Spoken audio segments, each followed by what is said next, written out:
Hello and welcome back to the Keep Right On podcast, where my usual co-host and colleague Brian Dick has rejoined me after jumping from his sick bed this morning. Brian, how are you doing? I know you don't want to say too many words. I'm not sure it can be described as a jump. I dragged myself off from sick bed. My voice is several octaves lower. And the medication I'm on probably means I shall be spouting even more rubbish than I normally do. So with that rider in place, let's look ahead to the transfer window. Is this the first one of the transfer window, Alex? First podcast? Yeah. It could be. I genuinely, last week's a blur to me with all the games. So I think it probably is. Yeah, indeed. It's definitely the first one since Blues are effectively promoted already now, aren't they, after that 3-0 win at Wigan, and Wickham barely able to string a point together. So it's definitely when they go up, not if they go up now, isn't it? You've clearly come round to my way of thinking, yeah. Or I've been taking strong medication. Yeah, one of the two. I mean, just quickly on the Wigan game, it was excellent, wasn't it? Probably the best performance of the season, most enjoyable after that first 15 minutes from my point of view. Definitely away from home, Blues are excellent. Really efficient, professional. 3 goals, full of quality, particularly the second 2. Could have had maybe a couple more late on if Lyndon Dykes had taken the odd chance. But yeah, no complaints. Really good. Biggest win of the season, the league. So yeah, great start to 2025. Again, it wasn't absolutely swashbuckling. I know we've used that word before, was it? It wasn't a case of a complete onslaught, but it was just a case of Blues being in control of that game for 75 minutes and thankfully taking their chances when they came, wasn't it? Yeah, they are very much a control master team, aren't they? That's the way Chris Davies wants to play. And I think I've kind of given up expecting them to wallop teams in League One now. So 3-0 felt like a pretty comprehensive victory. Other than the 2 Wigan wide players, Johnny Smith and Ola Kigbe early on having a couple of efforts, there wasn't really much for them to shout about. And Blues, very, very worthy winners in the end. And hopefully they can now continue that in the next 2 cup games. I know we're going to come on to later. So that's 11 points in 5 games now. I know, there's 2 draws, there's back-to-back draws. People were wondering if that was a wobble or the start of, maybe Blues allowing the chasing pack to creep up on them a little bit. It feels like, with Wickham dropping points, Wrexham dropping points, it feels like Blues are firmly in the driver's seat now, doesn't it?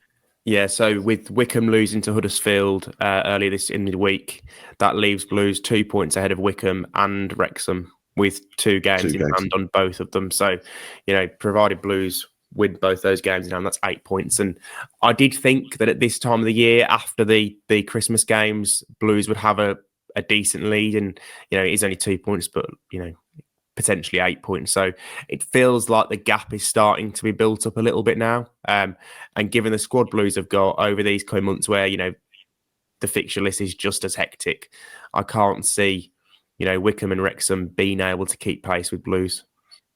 Yeah, that's it. 53 points after half a season. If you extrapolate that for the second half of the season, that's 106, which I think is just the record, isn't it? It's 105. It is, the record. 103.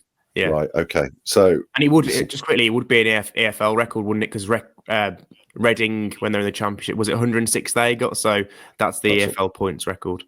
Yeah. So fully on course. All of which means Chris Davies has earned his 3rd Manager of the Month nomination in 5 months. It's the impossible job for Chris Davies to win this, isn't it? I think so, yeah. Because we've spoken, about it previously. I think he won all the games in September, but Steve Bruce had just got into Blackpool at that particular time and won 4 league games, so obviously got it. He won 3 of 4 in August and missed out on it to Phil Parkinson. And, December was pretty much a perfect month of Blues, wasn't it? 5 wins and a draw with Blackpool to finish it, so 16 points. And I was looking, thinking that Chris Davies was going to be a banker for it, but then I saw that Richie Wellens at Leyton Orient had got the exact same record to drag Leyton Orient from, relegation possibilities to playoff possibilities in the space of a month. They're now 8th in the league, and they didn't concede a goal in the process and scored 14. So maybe their month was just a little bit better than Blues. I think the winner's going to be announced Friday morning, but I wouldn't be surprised if Chris Davies missed out again. Yeah, it's tough on Davis because everyone would say, well, you're supposed to win all your games with those players in that squad, aren't you? So I don't really know what he can do. It's very difficult for him to exceed expectations. But as we said, moving on nicely. Next on the running order, you've mentioned the Ethan Laird and Christian Bielik right back debate. Just your verdict on Laird's performance. Was that his best in a blue shirt on Saturday? I would say so, yeah. Definitely going forward, he was absolutely brilliant. You know, we criticised Ethan Laird in the past for not having great end product and not picking out his man when he gets into those positions, because with his physical attributes, his speed, his skill in the attacking third, he does get himself into some great positions. But, you know, I don't think he'd registered an assist in League One before the weekend. I might be wrong. He might have had one. But to get 2 assists officially, let's face it, he did create all 3 goals. He won't get the first assist for Alfie May's goal because it came back off the goalkeeper. But, you know, he effectively created all 3 goals. So I would say it was his best performance in a blue shirt. I thought he was outstanding, to be honest. You know, it does beg the question about Bielik, because I think we've all looked at Bielik playing at right back at times in recent weeks and maybe felt like he was being shoehorned into the team just because Chris Davies wanted to play with the 3 centre-backs, and especially at Stockport when Bielik admitted himself afterwards that he was playing as a natural orthodox right back rather than as an inverted right back into a centre-back. You know, he said it was obviously tough and it's not natural for him to be out there and play against these pacey wide players, whereas Laird does it quite well. So it's a consistency thing for Laird. He's got to play like that more regularly. I'm not saying play like that every week because that's not impossible, but you know, you want him to be having games where he's contributing in attacking sense more regularly. Yeah, just checking the stats, that those were his first 2 assists of the season. I agree with Laird. I think potentially, you know, he could be the best athlete in League One. You know, athletically, he's absolutely next level, isn't he? He's almost a Premier League athlete, but it has been, you know, the defensive lapses and the end product that have, and obviously injuries which have interrupted his time at Blues. It has been those small issues that have maybe prevented him from really making that right back role his own and becoming undroppable. But you know, if he can stay fit from now to the end of the season, and, you know, as you say, put in more games like that, then he does virtually become undroppable because of that pedigree, because of that high ceiling. And I've been moaning that Blues have lacked speed and pace going forward, and Ethan Laird did seem to be the antidote to that against Wigan. Well, it was also the way it was drawn up in pre-season, wasn't it, as well, really? Yeah. With Laird being that width on the right. Yeah, he went back to the start of the season with Cochrane tucking inside from left back and forming the back 3 with Davies and Clara. So Laird knows that role really well. I've been a bit disappointed watching him having to play as like kind of the inverted centre back in some of his performances recently. I don't think it suits him that well when he's asked to be one of the back 3, and the other fullback goes forward from the left. But I thought he was excellent against Wigan, and that kind of does need to be the benchmark for Laird. He needs to get to that kind of level more often. Yeah, the other talking point was obviously Alfie May's 2 more goals for him, and just generally looks much better suited to playing up front, doesn't he? You know, we saw, which game was it? Was it the Burton game? Or was it the Blackpool game? Blackpool game. He dropped a little deeper, didn't he, with Jay up front, back in that sort of number 9 role, and it the whole balance of the side just seems to be better. It does, 100%. I spoke to him again afterwards and asked him about the whole positional changes that he's been through this season, and he you know, obviously said that he'll play wherever the manager wants him to, but did also admit that he feels far more at home and better suited to the number 9 role. You know, he likes to play with off the shoulder rather than coming to feet all the time, which is what obviously he had to do when he's playing in more of as a number 10. So the system looks a hell of a lot better with Alfie May as the 9. And it doesn't, to be fair, it looks fine with Jay Stansfield off the left. Obviously, Stansfield's a different one where he can play in probably 3 positions in the system and you won't notice any drop-off in the level, but we did notice a drop-off when May was moved. So to get them both in the same team and both thrive, and I think this is the way forward, and the results over the last 6 weeks have proved that. Also, interestingly, is that May has now re-entered the Golden Boot battle, hasn't he? because he's on 10 for the season in the league. Stansfield's on 12. Obviously, Louis Barry's on top with 15, but he's not going to be in League One in the second half of the season, so you'd presume that somebody will catch him. Richard Kone has got 13 for Wickham, so 3 or 4 names in there, and Alfie May's right in the running again. Yeah, I don't know if they might eat into each other's goals. You know, in terms of one of them finishing as the League One leading scorer. What I would say now is I would not be at all surprised. In fact, that they're obviously on track for it, aren't they? If they both end up getting 20, which, you know, there was periods of the last two, maybe 3 months where you think, oh, you know, maybe Stansfield's arrival really has spiked Alfie May's guns and he's just not going to get there. But to be fair to Chris Davis, he seems to be getting minutes and goal-scoring opportunities for both of his 2 main strikers, doesn't he?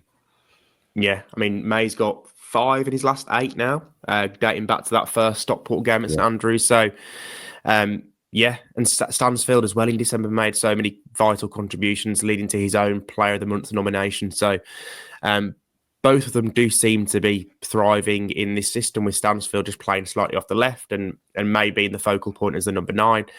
And long may it continue. You know, I don't think it will, you know, they'll both be competing for the Golden Boot, but I don't think it'll be a case of I'm not passing to him and he's not passing to me sort of thing. I think they'll both just get along with it, because Chris Davies has already made it quite clear from the start that if that happens and they're both not playing for the team and whatever, they won't play. So it's a case of playing for the team and both improving their goals tallies. And like you say, Brian, I wouldn't be surprised they both got towards the 20 mark. I think May said that he wants to get 20 because I think he thinks only Billy Sharp has done that previously at EFL club. In EFL seasons, scored 4 20-goal seasons, and obviously May has scored 20 each of his last 3 seasons. So there's that kind of carrot dangling in front of him, and also for Stansfield, you know, it's to ram the price tag down the rest of League One's throats, isn't it, I suppose? So plenty of motivation for the both of them. Obviously, Jay tends to does take the penalties. Is it 5 penalties he's got? Yes. Did May miss the penalty in the EFL Trophy shootout against Walsall? He did, and that seems to have kind of seen him taking off penalty taking duties, because Stansfield scored the first that night, didn't he, or the second?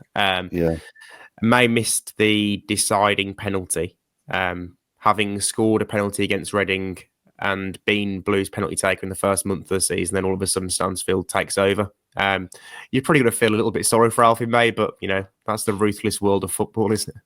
Plus, there is a collective interest in padding Jay Stansfield's goal tally, isn't there? And I'm not saying he's not been given it out of sympathy, because clearly he's a very good penalty taker. But, you know, if privately, I suppose, if Blues or bean counters could pick a top scorer, it probably would look a lot better on them if it is Jay Stansfield. Yeah, it would look great if Jay Stansfield scored 40 goals, wouldn't it, and broke all the League One scoring records, I suppose, given that he broke the transfer record. But I don't know if that'll happen, to be honest. But yeah. Speaking of transfers, Phil Neumann is very much the name that's doing the rounds at the moment. What can you tell us about him? Certainly plenty of talk on social media and in print in this country and in Germany.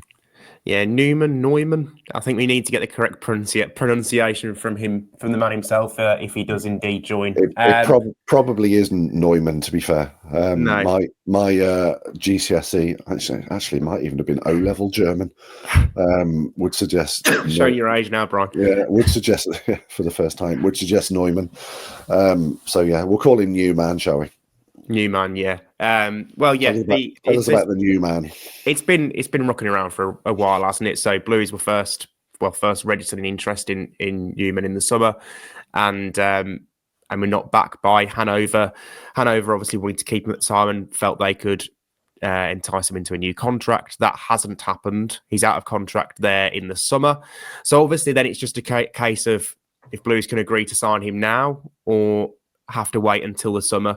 The suggestion is that it's going to be in the summer, and obviously he would be able to sign a pre-contract with Blues this month, so then it's kind of all wrapped up nicely for him to join on July 1st from Hannover when his contract expires. So that's the suggestion at the moment. You know, these things obviously can change.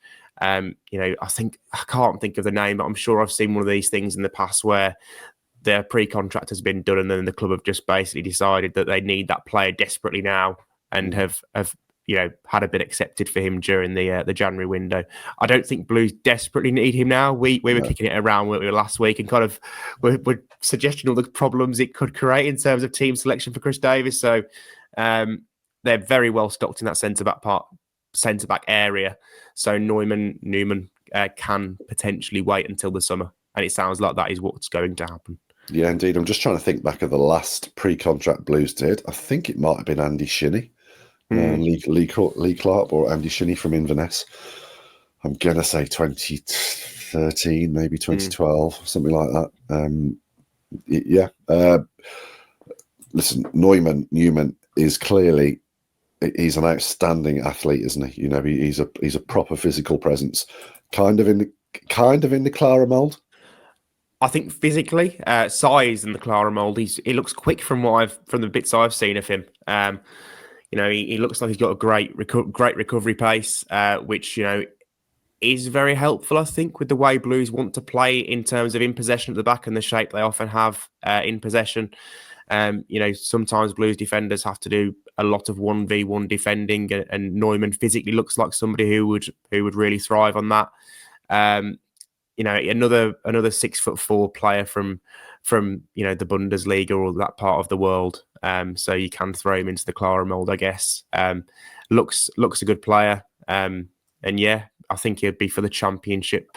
When are we still the Championship rather than League One? Yeah, just to double back on the state of play there. Saw some quotes from Hannover sports director Marcus Mann speaking in Bild earlier in the week. And he basically says, I don't know what he's doing in the summer, but for me, or for the winter, all I can say is that no one has contacted me yet. So yeah, that if Marcus Mann is indeed A, telling the truth, and B, those quotes remain relevant and the latest state of play, then it does look as though it's pointing towards summer. I agree. Obviously, the consequences for Neumann coming in at any point before then would be for Dion Sanderson and Ben Davis. But where are we with Dion? Do you think Blues would want to move him on in January, whatever happens with another centre back? The impression I've been getting is that they would try to move him on this month. Whether that's loan or permanent, I think the intention has been to get him out the building and playing somewhere else. Can they do that if they don't sign Neumann this month? I think it's quite difficult, because that does leave you with 3 centre-backs, and you've been playing one of those centre-backs at right-back, so you'd be without one in reserve, which Dion has been doing for the last 2 months. He hasn't played a League One game since early November. It's quite clear that he's way down Chris Davis' pecking order and plans. So I think it's inevitable that he does leave, but it would, he probably would need replacing if he was to leave this month now without Neumann coming in. So that, I guess that'd have to be a short-term loan or something, wouldn't it? Indeed. Doesn't seem that there's much going to happen with Davis. Davis is in the side, playing well. He's on loan for the rest of the season. And we leave it like that, right? With Davis, I stuck him on the running order because I just think, does it create a question going into the summer? A lot of Blues fans, I think, would like to see Ben Davis signed permanently. I think his record's been outstanding with Blues this season. I would say he's been the best defender. I'm not saying he's been better than Clara, but I think he's been, in terms of defensive, he's been the most sturdy and solid defender Blues have had this season, which is probably why Chris Davis has worked so hard to try and get him into the team. I think he's played 20 games now, and while he's been on the pitch, they've only conceded 7 goals. That's quite a ridiculous record. So, and I always feel, a little bit safer when Ben Davies is at the back. So yeah, I think there's a real strong case to sign him. I think there's probably a strong case to sign him, even if Neumann, God, you're getting me confused now. Neumann comes in the summer because, you're going to need 4 centre-backs in the Championship. Ben Davies has the benefit of being left-footed and giving Blues that kind of that balance at the back, whereas the other 3 are all right-footed. So I would probably still sign Ben Davies in the summer, because I don't think it costs a lot of money as well. It's just whether he'd be happy to potentially not be a starter every single week. And because he came to Blues this season knowing that he would start on the fringes and out the team, I guess he might be. Yeah, I mean, I think, like you, I struggle to imagine a Blues side without him now. I do think it's very much a different debate or a different question when you get into the summer and Neumann has arrived. Are you then, potentially spending quite a large fee on? Will he be 31 or 32 in the summer? He's 31 now, isn't he? 30. He's Ben Davis. 30. Yeah. So I wonder if that is this kind of signing Blues want. They may decide they do because they want the experience of the Championship, but that is definitely a different debate to the one we're having right now. Obviously, when you spoke to Chris Davis following Lee Buchanan's injury, there was some suggestion that they may look at their options at left back. Obviously, there's injuries on the wing as well. Is there a world in which Blues maybe do something in one of those two positions or a different position entirely? Left back's quite an awkward one, isn't it, really? Because you'd essentially be signing a player for the very short term. So you'd think it would have to be a loan, somebody to come in and just, slot in out the side and rotate with Cochrane. Although it's quite clear Cochrane's going to be first choice left back for the remainder of this season now. Because you've obviously got Buchanan coming back to fitness next season, so you then can't just stockpile left backs, can you? So that's an interesting one. I also find the Alphonse Samsted situation a little bit interesting because he did play left back in one of the cup games. Ethan Laird has played left back. Samsted can't get a kick at right back, and I don't think he will between now and the end of the season. So if they decide to keep him and not try to cancel his loan from FC20, maybe he could be used as the backup left back. Or maybe Laird could switch across and vice versa. So there's a lot going on there. I think they probably will try and sign one if they can on a short term. But it's probably a hard sell as well because who's going to come and just sit on the bench? What Premier League side or what Championship side is going to send a young left back out to sit on the bench, which is probably going to be the case.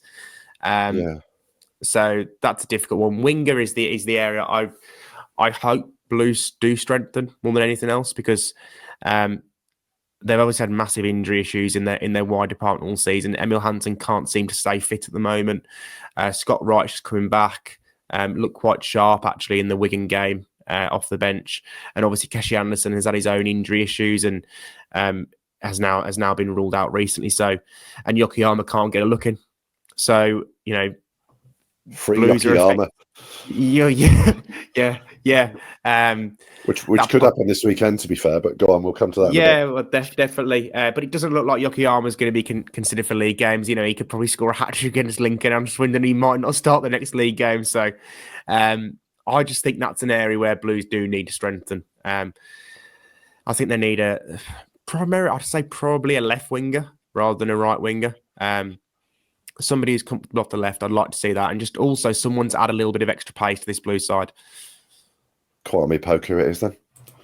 To be fair, he'd be a useful option. He's not. He's actually. He seems to have gone off the ball a little bit at Peterborough. He hasn't had a goal or assist in about 2 months. Peterborough are struggling now, aren't they? They are. Yeah, that's true. But yeah, I know there's been interesting Pokus. Listen, we are creating this here now. No one said this to us. I've literally just thrown a name in there. As a good young player with plenty of upside.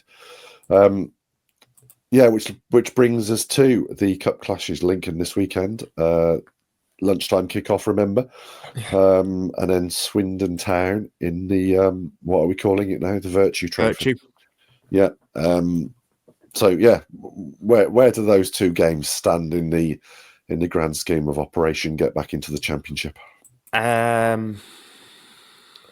I think the FA Cup game is probably lower than the Vertu. I'm not sure. I'd agree with that. I'd agree with that as well. It's weird because every other team that enters the Vertu Trophy, well, their fans at least hate it. But Blues have had such a good time in the competition this season, and obviously want to replicate Barry Fry's team of 94-95 by winning the double. They're on course in the league, and it would be great if they could get to Wembley for the first time since 2011. So yeah. I think they'll prioritise the Vertu Trophy, and I reckon they'll rest a few players in the FA Cup and probably not go all out in the Vertu Trophy, the league game just around the corner, but I think they'll be very strong in the Vertu Trophy. Yeah, I think the prospect of having 40,000 Blues fans at Wembley, that is more likely to happen, clearly. by reaching the Vertu Trophy final rather than the semi-finals of the FA Cup, which is obviously why they'd only need to get that far. But yeah, I have to say I was slightly underwhelmed with the FA Cup draw. It would be nice to come through this one and get a stonker, a real Premier League aristocrat, a Liverpool or Arsenal or Chelsea or Man United away or at home, something like that would be really good. But for now, as you say, the Vertu Trophy does look like the most likely route to Wembley. Just the thought of keep right on ringing around Wembley again after 2011 would be unreal. So yeah, how left field can you see it this weekend in terms of selection? I think Yokoyama will play. He can't do an awful lot with his defence, can he? I guess Bielik, having missed the game at Wigan with a knock, I don't think he'll play him in this game. So you're looking at Clara and Davies, unless he brings in Sanderson. I think he probably will play Sanderson, maybe next to Davies. Cochrane probably has to play left back, doesn't he? Unless he brings in Samstead and plays Taylor Garden-Hickman at right back. I think you'll probably see 6-7 changes again. Bailey Peacock-Farrell might get 2 games in a row in goal. Yeah. So yeah, Lucas Djukovic might get a start up front. He obviously started in the last round at Blackpool, Lyndon Dykes as well. So I think a lot of the players who played against Blackpool that day will be given chances in this one. And I think the league players will come back in for the Vertu Trophy game. The one player I'm sure will get a rest and deserves a rest is Tomoki Iwata after coming through 5 starts in 13 days over Christmas. So yeah, he surely will get a rest. Yeah, he's. We all eulogise about Peck, don't we? But it seems to be the people in the Blues sort of coaching team and scouting team and recruitment side that they're all very much fans of Tomoki Iwata, and Chris Davis is clearly, sees Tomoki Iwata. I don't know if you can say he's ahead of Peck because they're very much a partnership, aren't they? But he has been the one constant, absolutely. Yeah, I think you could see over Christmas who the players in Chris Davis' mind are most important to the setup. The undroppables, yeah. And Iwata started all 5 games, the only outfield player to do so. I think that kind of tells you what Chris Davis thinks about him. So yeah, fabulous player. Indeed. Right, should we wrap it up before my voice eventually gives up? Yes, mate. Well done for soldiering on. Indeed. Right, thank you everybody for listening. Thank you, Alex, for your time. I'm going to bid you all a fairly hasty keep right on.